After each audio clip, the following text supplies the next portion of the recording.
Shikamoo. Baba ujambo? Vipi mama yako yupo? Yupo ila kaka yuko huko nyuma. Kaka yako yuko nyuma huko eh? Basi sawa.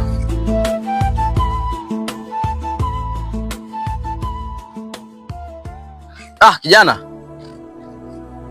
Kijana vipi? Safi. Kama kawaida? Naona unakula upepo nini, unakula bata. Lazima nile upepo. Unajua mimi mgeni mazingira haya na natakiwa kwanza nikae nisome mazingira ili maisha mengine yaendelee. Au sio? Yeah. Mimi najua vijana wengi hatupendi shida, yani tunapenda sehemu kidogo yenye upepo. Nisiongee mengi. Mimi kwa jina naitwa Baba Kachoka. Mimi ni mjumbe wa mtaa huu. Kwa hiyo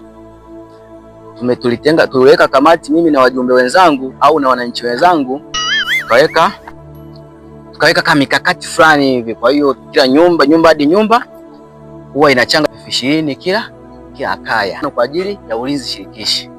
So unajua si wenye magari yanaibiwa huko, yanatomolewa matairi yanafanyaje. Kwa hiyo kila mmoja anachanga shilingi ngapi? 20. Kwa hiyo nimekuja hapa ili uweke kama mchango kako jirani. So unajua hapa naona shato wa John. Sasa ndugu yangu, mbona ufanani kwa mjumbe?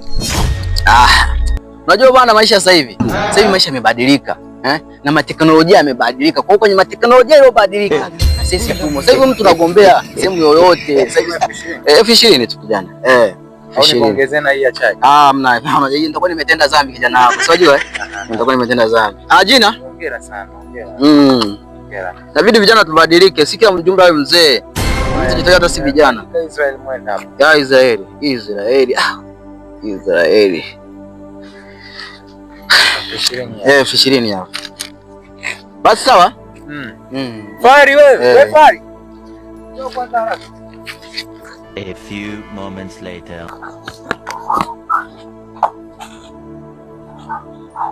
Wewe Asmani bonge, uko wapi? Tayari mwanangu nishambaruza mtu. Yaani hapa nishampiga miteka chafu mwanangu. Si unajua mimi mtoto wa tauni.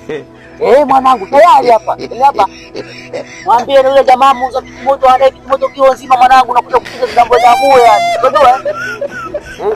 Basi unyama mwanangu.